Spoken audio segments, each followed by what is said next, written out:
दिल से स्वागत है आपका आपके ही चैनल बुल बियर बाजार। हमारे साथ जुड़े रहने के लिए चैनल सब्सक्राइब करें। तो आज हम बात करने वाले हैं एडीसॉफ्ट टेक्नोलॉजीज के नए एसएमई आईपीओ के बारे में। ये कंपनी बाजार से अच्छी खासी रकम उठाने की तैयारी में है। तो चलिए इस पर एक गहरी नजर डालते हैं और समझते हैं कि इसमें क्या खास है। अब सबसे बड़ा सवाल तो यही है ना कि ये आईपीओ एक बढ़िया मौका साबित होगा या फिर इसमें कोई बड़ा रिस्क छिपा हुआ है। बस इसी सवाल का जवाब हम इस पूरी बातचीत में ढूंढने की कोशिश करेंगे। तो ठीक है, अपनी पड़ताल शुरू करते हैं और सबसे पहले ये समझते हैं कि भाई ये कंपनी आखिर करती क्या है, इसका बिजनेस मॉडल क्या है। आप देखिए, इसे ना बिल्कुल आसान भाषा में समझते हैं। आपने कभी फिल्मों में या किसी वीडियो में कार बनाने वाली फैक्ट्री देखी है, जहां एक ऑटोमेटिक लाइन पर मतलब एक कन्वेयर बेल्ट पर पुर्जे एक के बाद एक जुड़ते चले जाते हैं और बूम, आखिर में पूरी की पूरी कार तैयार होकर निकलती है। बस एडीसॉफ्ट टेक्नोलॉजीज का काम ठीक यही है। ये कंपनी ऐसी ही ऑटोमेटेड असेंबली लाइंस बनाती है और उनसे जुड़े प्रोडक्ट्स का बिजनेस भी करती है। अच्छा, अब जरा ये देखते हैं कि कंपनी की कमाई आती कहां से है। और यहां एक बहुत ही दिलचस्प बात सामने आती है। आप देखिए, कंपनी का करीब 79% रेवेन्यू सिर्फ और सिर्फ ऑटोमोबाइल इंडस्ट्री से आता है।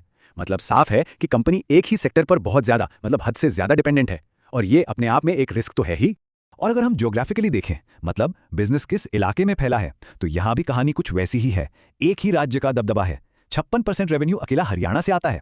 अब इसमें कोई हैरानी वाली बात नहीं है, क्योंकि हम जानते हैं कि हरियाणा देश का एक बहुत बड़ा ऑटोमोटिव हब है और जैसा हमने अभी देखा, कंपनी का बिजनेस सीधे तौर पर इसी इंडस्ट्री से जुड़ा है।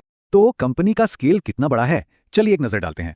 1000 से ज्यादा प्रोजेक्ट्स कर चुकी है, 100 से ज्यादा क्लाइंट्स हैं इनके। ये आंकड़े साफ बताते हैं कि कंपनी अपने फील्ड में कोई नई नहीं है, बल्कि एक एक्सपीरियंस्ड और जमा जमाया प्लेयर है। ओके, अब आते हैं सबसे जरूरी हिस्से पर, पैसा। मतलब कंपनी की फाइनेंशियल हेल्थ कैसी है। चलिए अब देखते हैं कि नंबर्स क्या कहानी सुनाते हैं। तो यहां फाइनेंशियल ट्रेंड्स में ना एक मिलीजुली तस्वीर दिख रही है। अच्छी बात क्या है, रेवेन्यू और प्रॉफिट दोनों लगातार बढ़ रहे हैं, जो कि शानदार है। कंपनी पर कर्ज भी 20 करोड़ से कम है और कैश फ्लो भी अब पॉजिटिव हो गया है। ये सब तो बहुत अच्छा है, लेकिन एक चिंता की बात भी है। पिछले 6 महीनों के जो आंकड़े आए हैं वो ये इशारा कर रहे हैं कि ग्रोथ की जो रफ्तार थी वो अब थोड़ी धीमी पड़ रही है।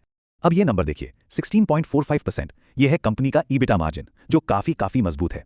आसान भाषा में इसका मतलब यह है कि कंपनी अपने मेन बिजनेस से, मतलब जो इसका असली काम है, उससे अच्छा खासा मुनाफा कमा रही है। और ये देखिए, वाह, 39% का रिटर्न ऑन इक्विटी। ये एक जबरदस्त नंबर है। ये बताता है कि कंपनी अपने शेयर होल्डर्स के पैसे पर कितना शानदार रिटर्न कमा कर दे रही है।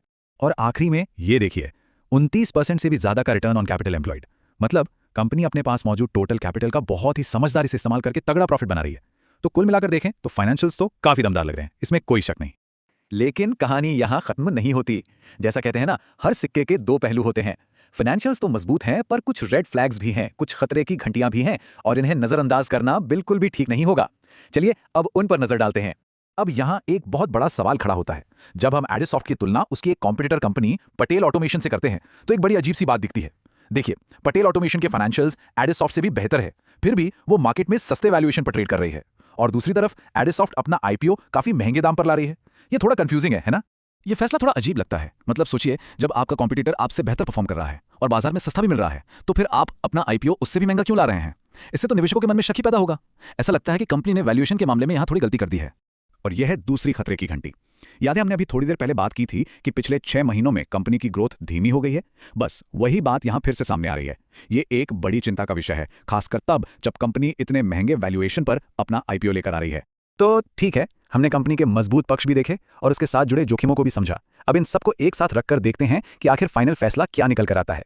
तो जो लोग इसमें निवेश करने के बारे में सोच रहे हैं, उनके लिए ये रही आईपीओ की मुख्य डिटेल्स। इशू का साइज है 74.10 करोड़। कंपनी का वैल्यूएशन करीब 280 करोड़ आंका गया है और प्राइस बैंड 163 से 172 रुपए प्रति शेयर है। और ये हैं इस आईपीओ की सबसे जरूरी तारीखें, जिन्हें नोट कर लेना चाहिए। इन पर ध्यान जरूर दें ताकि कोई भी जरूरी डेट निकल ना जाए।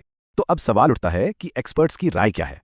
देखिए, बाजार की जो मौजूदा हालत है, मतलब जो वोलेटिलिटी है, और कंपनी की ग्रोथ में जो सुस्ती दिख रही है, इन सब को देखते हुए ज्यादातर जानकारों की सलाह यही है कि शायद इस आईपीओ से दूर रहना ही एक बेहतर कदम हो सकता है। हाँ, ये सिर्फ एक राय है जिस पर गौर किया जा सकता है।